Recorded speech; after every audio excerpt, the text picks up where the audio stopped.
Semua sekarang pakai syariah. Di Indonesia aja banyak yang pakai syariah sekarang. Tidak bisa dicegah, insya Allah. Allahu ghayatuna, insya Allah kita yakin khilafah Rasyidah itu akan. Berarti Bapak setuju dan mendukung Hizbut Tahrir? Oh ya setuju, gimana tidak setuju? Kalau nggak setuju saya nggak kesini. Menteri Dalam Negeri Cahyokumolo menyebut ada mantan menteri yang mendukung kegiatan Hizbut Tahrir Indonesia dan ingin mengganti Pancasila dengan syariat Islam. Hal ini dilontarkan oleh Menteri Dalam Negeri Cahyokumolo saat memberikan sambutan dalam pembekalan kepala daerah baru di kantor Badan Pengembangan SDM Mendagri Senin kemarin. Cahyo mengatakan, bayangkan ada tokoh nasional, mantan menteri, komisaris BUMN besar, berteriak-teriak ingin mengganti Pancasila dengan syariat Islam. Pak Wiranto menyebut data, ada rekaman visualnya, ada fotonya, di mana, jam berapa, ada semua. Cahyokumolo tidak secara gamblang menyebut nama ex-menteri atau mantan menteri tersebut, namun ia menyarankan agar orang tersebut memberi klarifikasi secara langsung kepada Menko Polhukam. Ya, mantan menteri dan komisaris BUMN yang dimaksud oleh Mendagri Cahyokumolo diduga kuat adalah mantan Menpora Adiaksa Daud yang kini menjabat sebagai komisaris Bank BRI. Adiaksa memang pernah menghadiri acara Hizbut Tahrir Indonesia pada tahun 2013 lalu. Dalam acara tersebut ia mengaku mendukung HTI. Berikut cuplikan video pernyataan Adiaksa Daud yang beredar di media sosial. Semua sekarang pakai syariah. Di Indonesia aja banyak yang pakai syariah sekarang. Tidak bisa dicegah, insya Allah. Allahu ghayatuna, insya Allah kita yakin khilafah Rasyidah itu akan. Berarti Bapak setuju dan mendukung Hizbut Tahrir? Oh ya setuju, gimana tidak setuju? Kalau nggak setuju saya nggak kesini. Baik, saya untuk menjawab klarifikasi hal itu, saya sudah bersama sekarang ini dengan mantan Menteri Pemuda dan Olahraga atau Menpora Adiaksa Daud. Selamat malam Pak Adiaksa. Malam, terima kasih sudah hadir untuk mau memberikan klarifikasi malam hari ini. Tahun 2013 itu. Tahun 2013. Benar Pak itu Pak ya? Di situ Pak ya? Benar. Itu benar Pak Adiaksa menjawab cerita tentang khilafah dan HTI? Anggota HTI, saya bukan apa-apa, saya diundang sebagai tamu di situ. Dan saya selalu orang yang, ya mohon maaf dalam tanda petik dianggap kental keislamannya. Ya. Karena hidup saya hanya sekali gunakan untuk mengabdi kepada Ilahi Robbi dan membangun negeri agar tidak menyesal nanti surga tujuan abadi. Itu moto hidup saya. Jadi ketika ada orang euforia tentang khilafah Islamiyah, khilafah itu dalam pengertian saya bukan dalam kategori politik loh. Khilafah dalam pengertian persatuan Islam, seperti pan-Islamisme, yang bergabung, mohon maaf dalam tanda petik seperti orang-orang agama kawan-kawan kita yang di Katolik, ada uskup, ya ada paus, ada uskup agung, ada uskup gitu loh. Supaya Islam itu bersatu saja dalam karena persatuan Islam. Sebagaimana hadis Rasul itu hadis Rasul. Hadis Rasul mengatakan ya bahwa nanti itu ada khilafah. Khilafah Islamiyah. Rasulullah SAW tidak pernah meminta kita mendirikan negara Islam. Tidak ada. Tapi persatuan Islam itu namanya khilafah. Sri Sultan Hamengkubuwono itu dikasih nama, gelarnya beliau Khalifah ing Tanah Jawa. Khalifatullah Ilat, Khalifatullah fil ard ing Tanah Jawa. Jadi definisi khilafah ini apa dulu gitu loh. Saya tidak masuk dalam kategori politik dalam artian mengganti Pancasila kalau itu berada pandangan kita. Kan dan Rasulullah tidak menyuruh untuk mengganti. Tapi Anda sendiri memang sudah final Pancasila NKRI Undang-Undang Dasar 45. Jelas lah gimana nggak final. Tahun 99 ketika saya ketua umum KNPI, Pak Wiranto itu Panglima ABRI.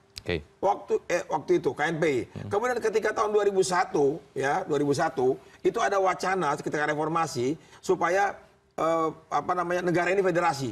Saya sebagai ketua umum KNPI mengumpulkan tokoh-tokoh di Hotel Indonesia, termasuk Pak Wiranto, termasuk Pak Susilo Bambang Yudhoyono, termasuk Pak Amin Rais, termasuk almarhum Bang Ali, termasuk Aim Fatwa untuk menandatangani prasasti NKRI harga mati. Dan saya minta kepada Dharma Oratmangun, sahabat saya, teman saya, Bung bikin lagu judulnya Jangan Robek Merah Putihku. Dan itu tanda tangannya ada di BPKNPI. Jadi jelas tahun 99 maksud saya itu. Tahun 2001 ketika saya bikin Garda Muda Merah Putih, saya ke Garda Muda Merah Putih organisasi. Saya ketua umumnya, ketua dewan pembinanya Pak Wiranto.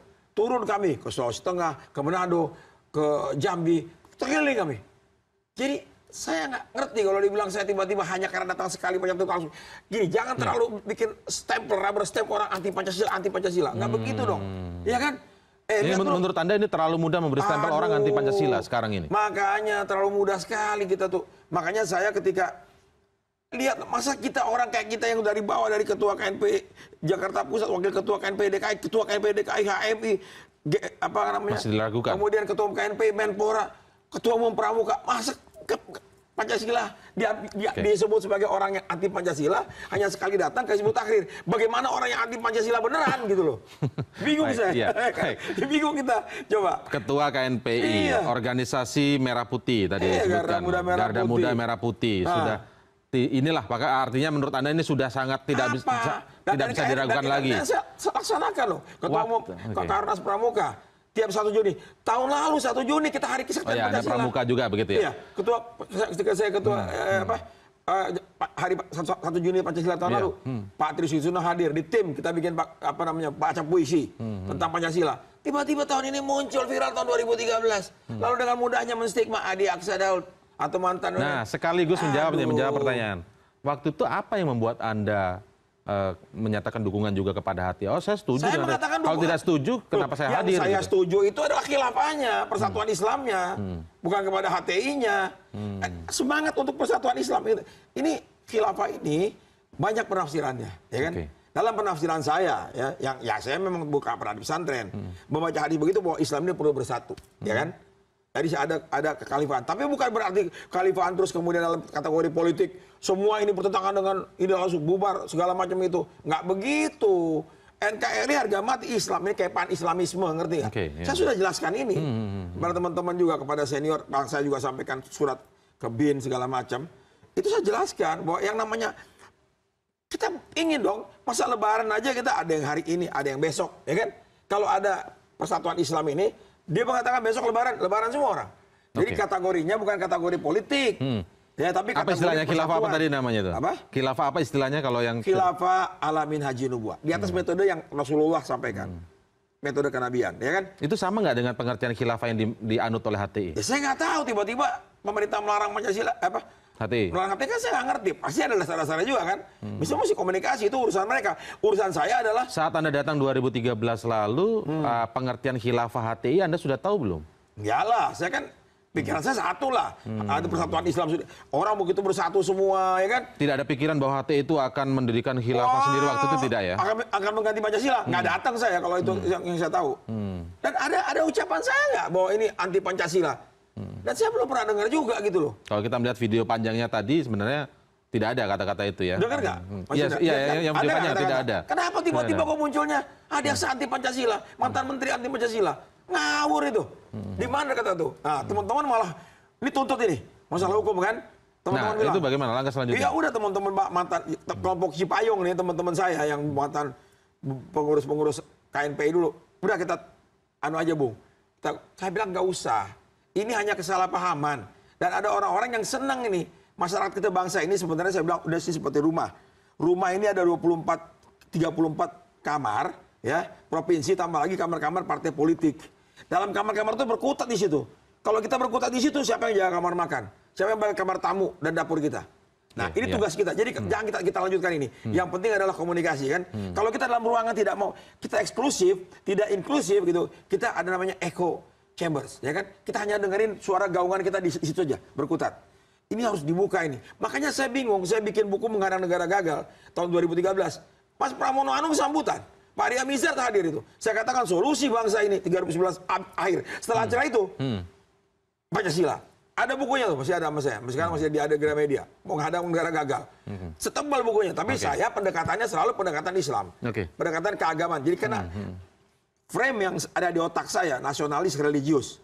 Bahwa kenikmatan yang terbesar yang Tuhan berikan kepada bangsa ini setelah keimanan adalah tanah air Indonesia. Itu jelas itu, clear.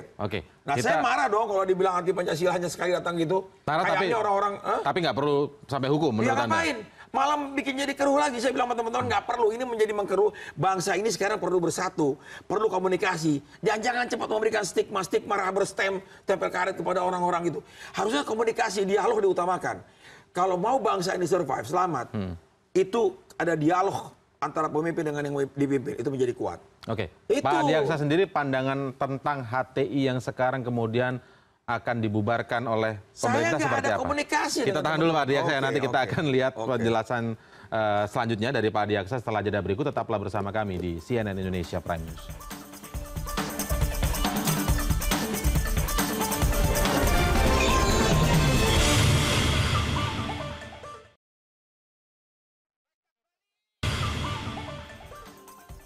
Ya, Ismail Yusanto selaku juru bicara Hizbut Tahrir Indonesia pernah mengatakan bahwa NKRI dan Undang-Undang Dasar 45 belum final. Hal ini kami cuplik dari wawancara saya dengan juru bicara Hizbut Tahrir Indonesia dalam dialog Prime News beberapa waktu lalu.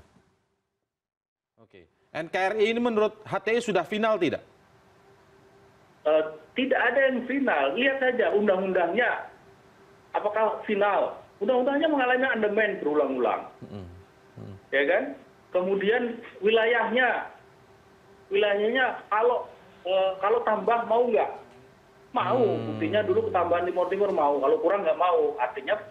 Artinya wilayahnya juga nggak final.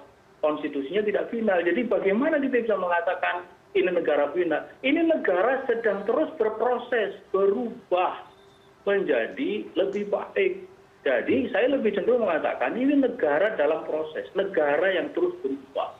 Itu negara dinamis, bagaimana juga negara-negara lain. Dalam dialog yang lebih panjangnya disebutkan Undang-Undang Dasar 45, NKRI belum final. Saya cuplikan juga NKRI belum final itu dalam pengertian negara tidak berubah, kesatuan tidak berubah, Indonesia tidak berubah. Republik serahkan mungkin bisa saja berubah. Ya, saya nggak sependapat dengan itu. Kalau dengan itu bagaimana Anda melihat HTI? Tidak sependapat saya dengan Ismail Yusanto tadi. Kalau dia bilang itu belum final. Final dalam arti semangat kita sudah final. Negara Kesatuan Republik Indonesia sudah final. Semangatnya harus ada gitu loh. Soal perubahan akan datangnya kita jaga jangan sampai berubah. Saat 2013 lalu Anda tidak mengetahui semangat HTI seperti ini? Ya enggak lah. Saya nggak ada komunikasi setelah itu. Saya tidak ada komunikasi lagi.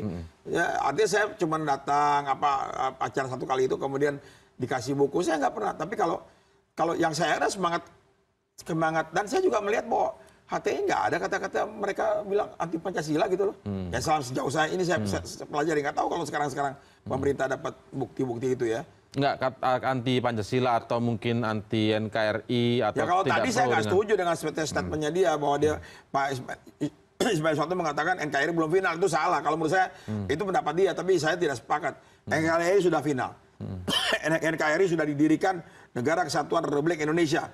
Ya, tanggal kalau salah 3 April tahun 50 diberikan oleh Muhammad Nasir, lalu akhir tahun 50 juga dikatakan oleh Juanda. Jadi jelas Negara Kesatuan Republik Indonesia. Itu sudah selesai lah. Nah, kalau ada yang bilang belum final, saya nggak sepakat. NKRI udah lama semangat. Dengan alasan itu pemerintah ingin membubarkan HTI. Dalam pandangan Anda sekarang ya, seperti saya apa? Saya nggak mau masuk ke sana, itu urusan pemerintah lah. Tapi saya lebih komunikasi. Yang penting komunikasi dulu, dialog. Karena kalau nggak dialog nanti anak-anak bangsa yang baru belajar terbuka ini nanti berpikirnya lain gitu loh, ya kan? Berpikir ini jangan-jangan kayak saya kan, tiba-tiba orang-orang yang mau maaf dalam tanda petik nasionalis religius tadi, ada kental keagamaannya, keislamannya, langsung dituduh anti Pancasila. Nah, ini kan juga nggak berbahaya juga. Maka saya klarifikasi kepada Mas Cahyo tadi malam, Mas, saya kecewa ada gini-gini. Ada komunikasi dengan Menteri Dalam Negeri ya? Iya kan senior saya. Saya ketua KNPI belum, mantan ketua KNPI sebelum saya. Maka saya bilang, Mas gini mana? Ada apa Mas? Sama-sama pernah di KNPI ya Pak? Iyalah, beliau ketua umum KNPI dulu, beliau kan di Golkar dulu. Ya kan, saya nggak. Jadi ketua umum KNPI, setelah beliau, setelah itu Mas Mola, kalau nggak salah baru saya. Jadi jelas beliau baik. Saya tanya lah, beliau jawab, Mas, saya cuma mendapatkan, nah tadi tuh, saya mendapatkan video. Nah tolong Mas, saya dipahami kata dia gitu, setelah saya jelaskan panjang lebar. Kekhilafan yang saya maksud adalah bukan kekhilafan versi HTI atau versi, apalagi versi ISIS. Nauzubillah min dzalik ini, kekhilafan untuk semangat persatuan Islam. Ya, tapi Pancasila, NKRI, harga mati itu jelas. Itu Anda sampaikan ke Pak Cahyo? Kemudian beliau apa jawabannya? Dipahami, Mas, mohon, Mas, kalau bisa, beliau manggil saya Mas, beliau menghargai, beliau orang Jawa sopan sekali ya. Mas, klasifikasikan dengan Menko Polhukam dan minta ketemu. Saya sudah klarifikasi dengan Pak Wiranto. Saya kenal Pak Wiranto udah lama betul dan semua saya kenal tokoh-tokohnya, Pak SBY, Pak Wiranto, Pak Hendro Priyon, itu bapak kami, kakak-kakak kita semua. Oh, sudah ketemu Pak Wiranto juga? Pak Wiranto belum, beliau kan masih di luar negeri, hari Kamis baru pulang. Sudah komunikasi tapi saya sudah bikin, begitu ada di viral diangkat beritanya oleh orang-orang yang dalam tanda petik ini ya, yang ambil kesempatan ini, yang tidak suka sama saya kira ini memviralkan kembali gitu loh. Tapi statementnya kan datang dari Pak Mendagri. Iya, ini yang sekarang. Tapi sebelumnya kan sudah, itu kan Mendagri kan dapatnya dari diviralkan sekarang kan gitu. oke. Setelah ini kenapa nggak diviralkan dulu? Tahun 2013 baru sekarang dia viralkan kan? Tapi kalau misalnya baik dengan Anda dan komunikasi terjalin terus, misalnya ketika ada viral itu kan bukannya ngomong ke media, Nah itu komunikasi yang dengan saya Anda. sesalkan. Maksudnya Ada mungkin penjelasan dari Pak? nggak ada. Beliau cuma bilang Mas koordinasi saja apa kualifikasinya dengan Menko Polhukam. Itu yang saya sesalkan. Nah saya ada grup mantan-mantan ketua KNP juga saya sampaikan. Mas kok begini sih? Nama kualifikasi dulu. Rupanya beliau ya namanya manusia kan banyak pikiran dan sebagainya. Apalagi beliau sebagai Mendagri saya bisa pahami itu. Nah, jadi maka terus kemudian ada statement seperti itu langsung saya klarifikasi dong. Saya nggak mau dibilang anti Pancasila. Kakek saya keluarga tanggal 23 Januari tahun 45 belum ada merah putih, sudah mendirikan merah putih di Gorontalo dari ibu saya. Bapak ibu saya orang Gorontalo, bapak saya kan Sulawesi Selatan, Sulawesi Barat. Itu udah didirikan dengan Pak Nani Wartewone. Masa kita adik kakek saya dibunuh karena mempertahankan Pancasila. Tembak sebelum tembak suruh sholat dulu. Adik kakek. Apa nih? Keluarga istri saya, ada tentara, ada polisi keluarga saya. Masa kita anti Pancasila? Jauh dari itu lah ya. Aduh ya Allah ya Rabbi, amit-amit deh. Gile, ya kan? Baru sekali datang doang kalau orang Betawi bilang ya, baru sekali datang doang kucuk-kucuk ke sana statement kayak begini terus langsung dibilang anti Pancasila. Janganlah, ini sekarang berbahaya kalau sering memberikan orang belum apa, ini anti Pancasila. Jangan gampang ngecap maksudnya. Saya kadang-kadang mikir kalau saya anti Pancasila. Ini ingin Anda sampaikan ke Pak Wiranto tidak nanti? Oh iya, saya kan sampaikan kepada beliau apa adanya saya sampaikan. Beliau tahu saya kok. Orang saya banyak bergaul dengan beliau, istri beliau juga satu daerah dengan saya, ya kan? Jadi saya setiap ulang tahun beliau saya hadir terus. Mana saya putus hubungan? Saya menteri aja saya datang ke tempat beliau, karena beliau tahu gitu saya. Jadi nggak ada masalah lah. Ini kenapa ya jadi begini sekarang tuh gampang anti Pancasila, bikin apa petisi untuk mengganti dari apa Pramuka. Orang Pramuka malah dukung saya semua. Ketua-ketua daerah, Ibu Christine dari Papua, Kak Christine. Saya tahu. Kak Kornas, maju terus, nggak ada urusan. Saya tahu, Victus Murin, Sekjen GMNI, nah yang mantan Kristus, saya tahu dia malah bikin di FB dia. Baik, Pak Adiaksa. Saya terus terang aja. Kita lihat nanti perkembangan selanjutnya setelah Pak Adiaksa bertemu dengan Pak Wiranto. Sudah selesai. Sudah selesai menurut saya ini kan hanya salah paham karena gini-gini saya jelaskan. Sudah selesai, mau apa lagi? Ya kan? Teman-teman bilang, ambil jalur hukum karena ini pencemaran baik. Enggak, ini untuk bangsa. Bangsa ini akan semakin besar kita nanti kalau kita semakin dewasa. Dan kami ucapkan terima kasih Pak Adiaksa atas kesediaannya memberikan klarifikasi di CNN Indonesia Prime News. Selamat malam. Terima kasih Pak Adiaksa. Dan demikian CNN Indonesia Prime News malam ini.